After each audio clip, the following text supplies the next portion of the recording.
Hi, I'm Matthew Greger. And I'm Nancy Greger. We have this new podcast called We Should Probably Edit This. But we won't. We're recording now. Are you ready? We're on. Oh, we're on. Yeah, we're on. Hello. Hi. So today's topic. Glad you got your throat cleared out.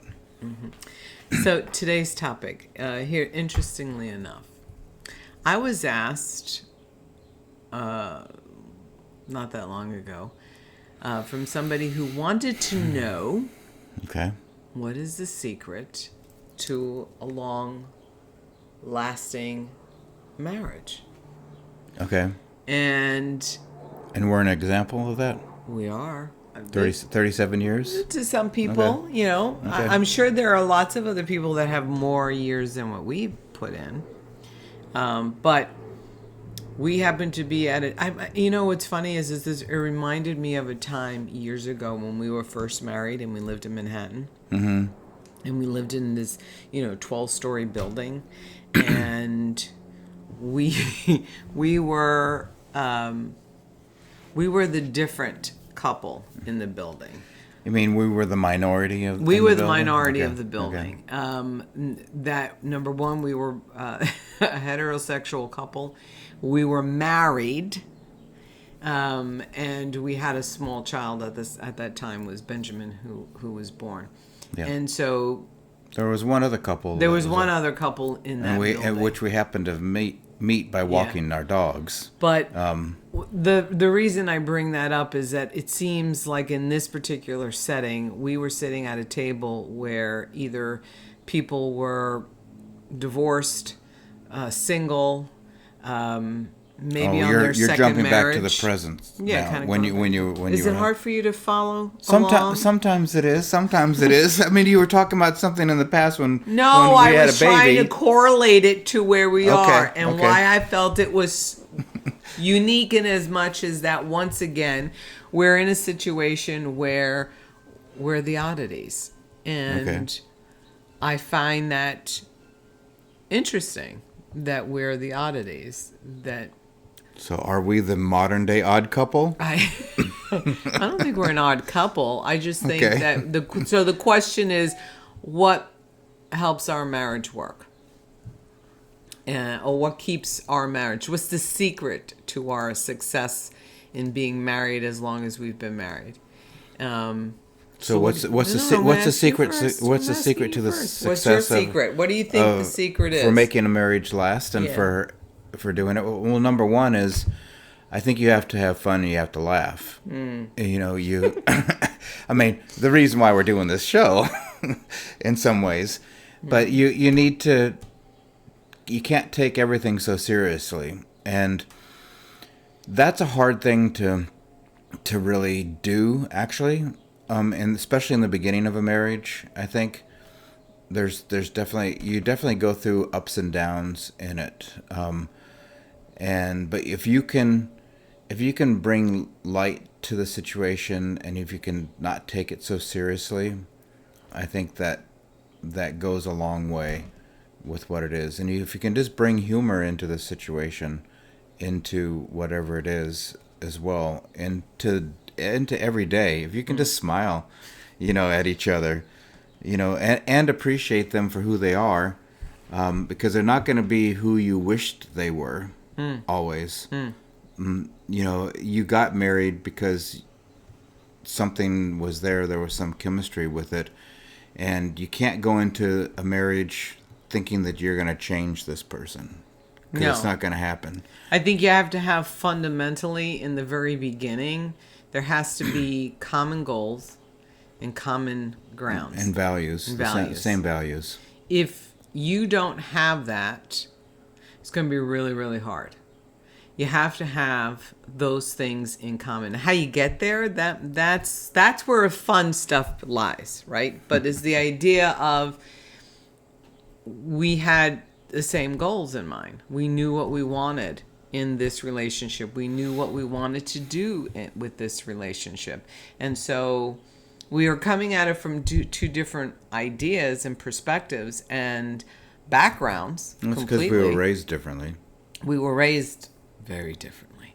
However, we didn't always know that at the very beginning either. No, you don't. Well, you kind of have some clue, You but have maybe not some 100%. clues, but yeah.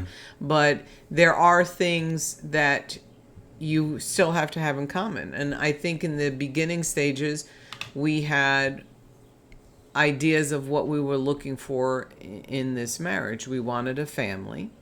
We wanted to have children. We wanted to be able to grow in doing that.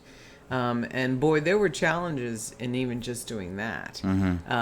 That somehow we still held strong and held steadfast in saying, no, this is what was one of our major ideas. We wanted to have a family. And so the trials and tribulations of what that meant, we still pushed forward. We still kept going forward. We still kept pushing no matter what obstacles were presented to us in that, because we had that as one of our common goals. Right. I think also you have to have respect. And the one thing that we did with each other when it comes to respect is we don't curse at each other. Right. We don't call each other negative names. Yeah. And to me, that's being respectful, of understanding that you don't need to call somebody a really bad name to get your point across. Right. That didn't mean those things didn't fly out from time to time. You know, but they were never directed. No, they but might it have was been directed over the situation itself, but not necessarily right because you got you. frustrated with it. But I didn't take it out on you.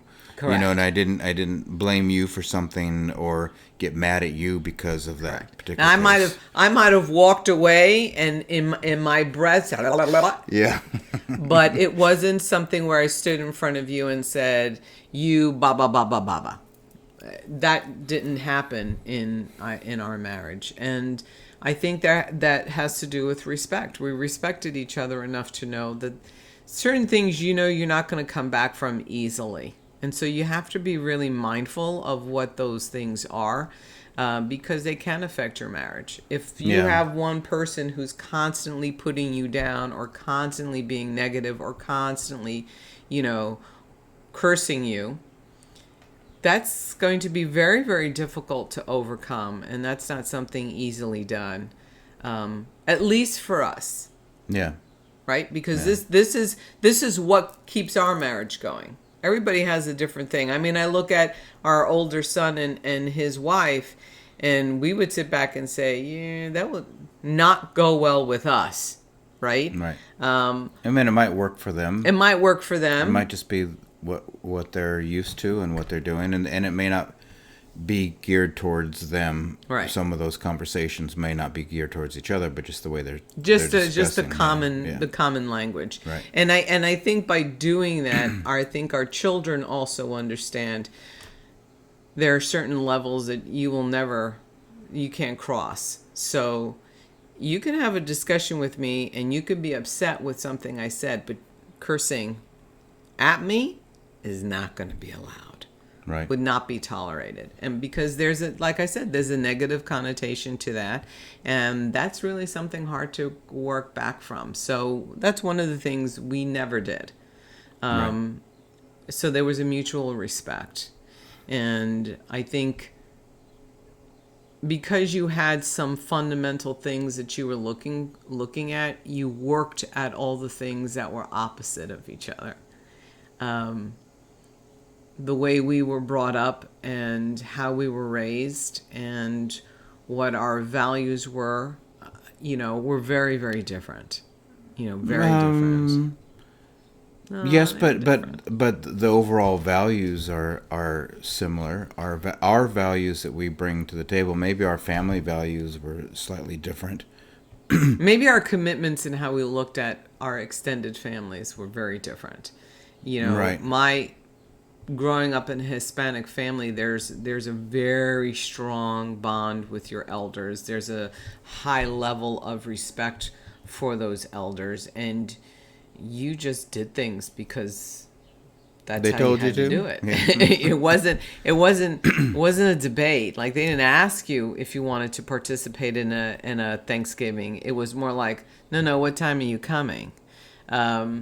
So family growing up was a lot different, and expectations with those family members was a lot different. Yeah. I mean, I think another thing that's really important in a marriage is just being able to listen and try to put yourself in that other person's shoes.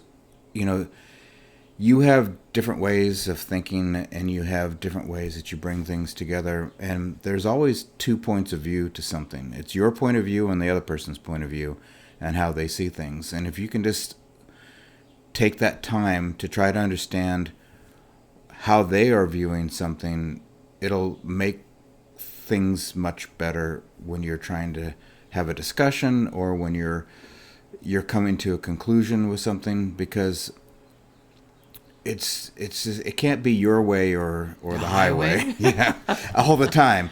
Now, I mean, each one of us are going to have our way from time to time throughout the time that we're together. Correct. Because it's something we want to do, and if you're strong enough that you want to do that one thing, you're going to want to do it no matter what. You're going to push it through. You're going to push it through. The other guy may not like it, but... Right.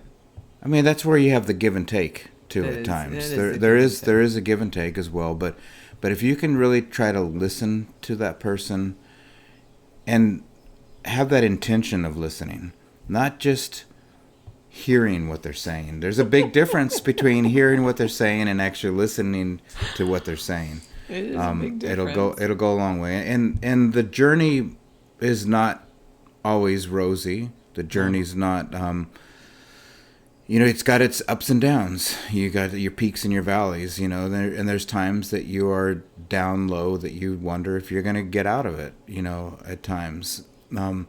Whether that's a particular situation or a particular time period that you're in. If that bond is strong and if that love is there, you're going to work through those times. And you'll figure it out. Yeah. I think it's important that you keep, like you said, you're keeping an open mind to figure it out. That you don't resolve yourself to just saying, you know what, it's just not going to work. And, I think to some extent, both parties have to be willing to listen, and both parties sometimes have to be willing. Someone is going to concede to some extent on certain aspects. Or you're going to come to a mutual agreement. Or you're going to come to a mutual agreement. You both agree. I mean, I think the most of the time, a lot of the time, we agree on the same thing. We do, but I think for us the real big difference is how we say it.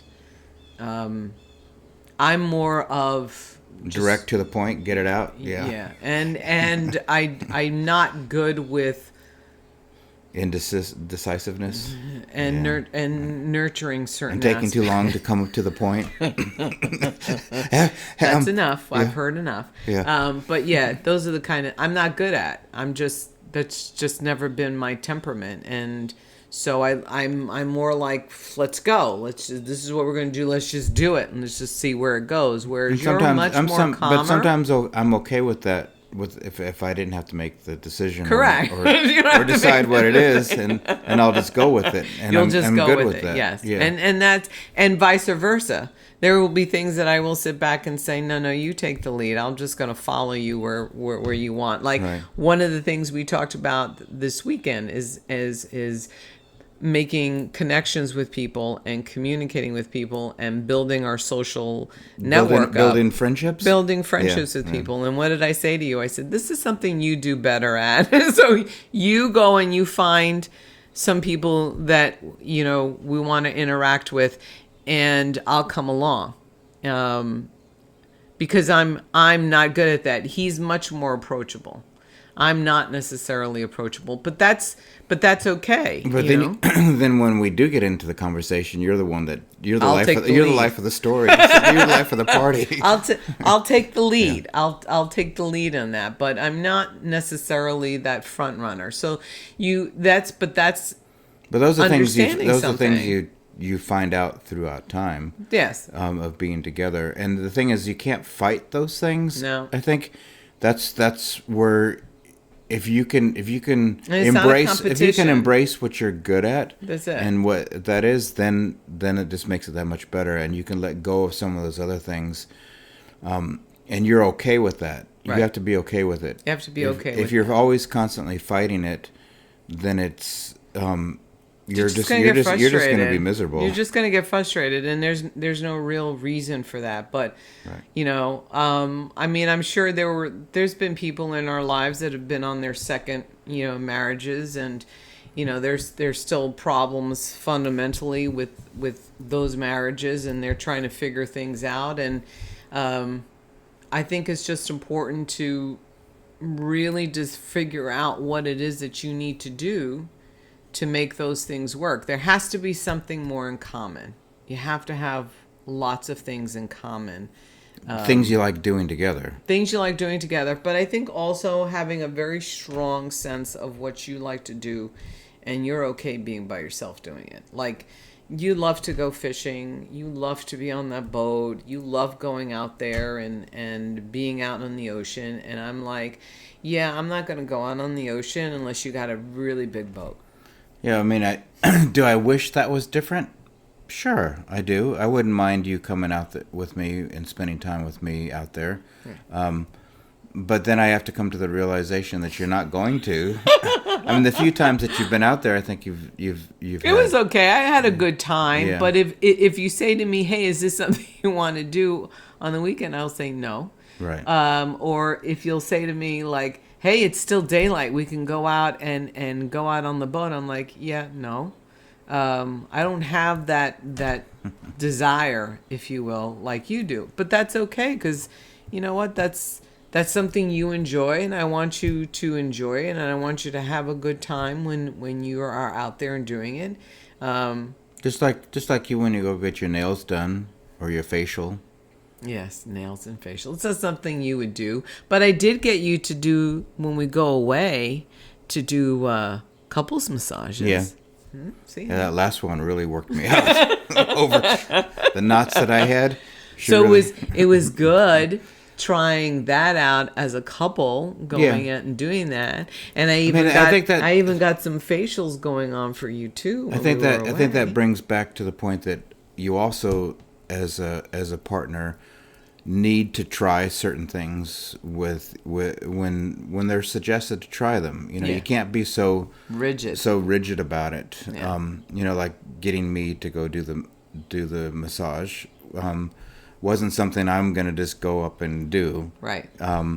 But I enjoyed that with you, and there's been other times that I've asked you to do things and you weren't real sure about it, but you did it. Well, we did it, and some things you enjoyed. Some things not. I just think that the objective here is knowing to be open, not being so rigid as to, it has to be your way all the time, because I know that if that approach is taken with me, and like with anybody, I think, not just with me, but with anybody, if you're given ultimatums, they're not really a good place to be. Ultimatums is not what we should be striving for. It shouldn't be that way. It's got to be a lot of communication and a lot of talking things through, and realizing that there are, there's always going to be differences in how we approach it, but it's important to listen to what those differences are. But I think initially when we first got married, we had to see, what is it that we wanted? Mm-hmm. What did we want out of this marriage? And you're going to make a lot of mistakes in the beginning, and you need to communicate. I think communication is probably ranks up there as in the top 5 of what you need to do. Mm-hmm. And I learned that really early on when I went and bought a computer without talking to her about it. No, you talked, and I said no. Well, I think I already did it. But I said no, and I said no. I think we need to think this over, because it was a big purchase back then. Yeah, I mean, it it was a crappy old PC, but but at the time it wasn't, and at the time you thought it was something you really needed. Yes. Or I did, anyways. Yes. And then I went out and bought it anyhow. And then I'll what? never what came, forget that. I never forget that moment. What now, came out of that experience between the two of us? Communication. No, there was something else that came out of that. Okay. Out of that experience. I must have turned it off. Tell me. We set limits. Yeah. We're not allowed to spend X number of dollars without the other one's consent. Right. Right. And so we both had to agree to that. Now, coming up with the dollar amount, I think it's at 500. I think it's always been at 500. It might have always been at 500, but that was the point. We both agreed that, hey, you know what? We can make a decision on spending money as long as it's under that criteria. If it's over that criteria, it's a conversation that we have to have together. And do we really? Yeah. Then you can have. See, a lot of times. Let me rephrase that. A lot of times, we may think that we need that or something, and then there's when you have that conversation with the other one, you have better reasoning on whether or not that's necessary or practical or really needed. You know, that goes back to another thing that's important in a relationship is that you may have one way of thinking about something, or you're not sure about something, that other person's going to bring a different perspective to it. Mm-hmm. And I think having that other perspective in a relationship is really important. Yep. You know, because when you're trying to move forward in life, you don't always see everything you should. Correct. And you don't have all the answers. You don't have all the answers. You don't see things the way they maybe are, or you see them in your point of view. Right. And that other person, when you can learn to listen to them and hear what they're saying too, it can really either steer you from going down a direction you shouldn't go, or it can just give you just a whole other perspective of something. Right. And I think there is something to be learned if you went ahead and did it anyway, like when you went ahead and bought the computer anyway. Mm-hmm. Was there some sense of anger and frustration? Yes. Yeah, I really felt bad after that. That's for sure. And I couldn't take it back. It's like I couldn't return it. But it was more or less I think there's always going to be those turning points in any relationship, and it's how you want to move forward, right? I mean, that was a mistake that was made. It had other consequences, financial consequences, and so we had to kind of sit back. And I could have sat back and said, that's it, it's a deal breaker. But it's understanding that there was going to be more to it, and understanding that there was a bigger goal. You mean you would have let that computer destroy our marriage? I've seen less destroy marriages for. Okay. So it was kind of figuring that out, and it was no different than when you had that. What was that car that you had when we first got it? The convertible that you had. The Chevy Malibu? Whatever it was. You were living in Florida. We decided to move up to New York. A car in New York is just not going to work. And this was like the kind of car that you need a garage to park it in, not parking on the street type of deal. It was a 1964 Chevy Malibu convertible. Now ask me if wish I had that car right now. Yes, I mean at the time I agreed that it was impractical to have that car in New York. Yeah. And so you had to sell it, and you sold it. Because it wasn't going to work for us, and we made certain decisions. Yeah, but at that time I agreed that was the right decision. That was the right decision. Was it the right decision? I don't know, but it was the right decision at the time. Yeah. But I mean, those are the kind of things we were first getting married. Where we were going to live? We were going to live in Florida, and we did look at trying to live in Florida. Right. We did look to see how that would actually look for us. Yeah. And I can't remember why we didn't do it, other than work, jobs. I was employed in New York. You had something going on in Florida. I think the opportunities I felt were more greater in New York than they were. Yeah. So it was, doing that. And so there were lots of decisions that we made along the way that we looked at what's the best for the two of us, what's going to work out better for both of us. Not necessarily what's going to work out better for one, but what's going to work out better for both of us. So like moving to New York, for instance, that was a decision that, you know, we kind of made that was going to work out for the both of us. Where we were going to live, whether it was out in the boroughs or in Manhattan, that was a decision we had to make. That was for both of us that we had to figure out. And I think first we lived in Queens and then we moved to Manhattan. Right. When we were going to start a family, that was also, a discussion. And then when was it time to leave the city? Yeah, when was it time to leave the city? So there were lots of things that, again, but the main objective is where we were going in our life and what is it that we wanted to do together. Mm-hmm. And raising a family was one of the primary focuses. And that's probably one of the more trying things any couple can do is starting a family together. Because boy, that brings so many trials and tribulations. Well, then it's no longer just about the two of you. Yeah.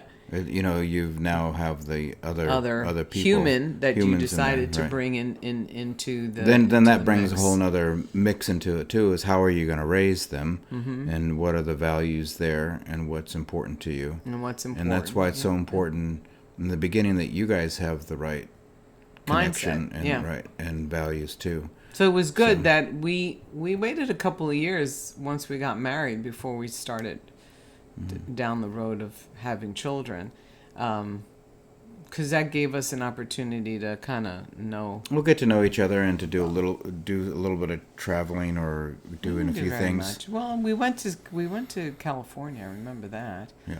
And we went to the Bahamas. Yeah, that was a real... okay. Yeah, that wasn't a great trip. But that was a different kind of trip. California was more California was really nice. And it was more about showing you where I came from originally and seeing some relatives of mine. Right. But, right. So what would you say is the top 5 things in a marriage? Obviously there's love. We didn't really talk about that. Yes. But I mean, there was love. There's admiration. There's respect. I think there's communication. And our goals have to be the same. Mm-hmm. You have to be in alignment. We have to be aligned. Yeah. We got to know what that is. That's why probably with you is more frustrating, because you'll say to me, what do you dream of? What do you want? And what I usually say, well, what is it that you're dreaming of? And then you'll tell me, I says, that's good. I'll go with that. I mean, that's still, and you hate that still drives me crazy. It drives you bananas. Yeah, because I want to know what your vision is on things. But that's just the whole point of it. There is nothing that you're presenting that I could say to you, no, that's not what I'm looking for. Yeah. So is that because we're in alignment? I think so. Yeah. I think we're in alignment. I don't think we have our goals and our aspirations are so far-fetched. Right. I don't. Right. I think fundamentally there are things we want. Do we want to travel? Yes. Do we want to go to different places? Yes. Do we want to have some more financial independence? Yes. Do we both have things we want to do once we retire? Yes. But it's not really too different. No. So I guess my top 5 would be love, communication, respect, humor and laughter. Yeah, I think is really important. It is important. And just friendship. Yep. Being friends with that person too is just so critical. So Yep. You gotta be a friend. A good friend. Mm-hmm. Mm-hmm. Probably the best friend you're ever going to have is that one person. Because like a good friend, they know just about everything there is to know about you. Right. Because that's what a good friend is, right? Someone who knows everything about you and still sticks with you despite that. So it's having a really good friend and wanting to do things together, but also in the same token knowing that it's okay if you do things separately. You Right. don't always have to be together. It does not have to be a situation where you can't move forward because that person doesn't want to move forward. But I still enjoy doing things with you more than I do on my own. Sometimes you don't like going to the mall. You hate shoe shopping. So buying clothes for you is like pulling teeth. So there's so you see there are things Yeah, that you there's don't definitely wanna do. things that I don't want to do. Yeah. You're right about that, and that maybe you really want to do. Well, I don't mind doing it, like, 'cause there's a purpose and there's a reason behind it. So I'm okay with doing that. Whereas you're like, you know, you're the same principle as our younger son was when he was little. And I'd say, okay, we're gonna go get shoes for school, and he would go into one store, try on the shoes, and say, okay, I'm done. Mm-hmm. And I would say, no, let's continue looking because we might find a better deal. And the boy would be like, I'm okay with the first pair of shoes. Yep. That's you. I'm sure it is. That's you. I'll admit it. Where the first one comes from me. He'll go shopping to all the stores. He'll do all of that. But not you. Of course not. No. All right. Well, we should probably edit this. But we won't. Until next time. Bye. Bye.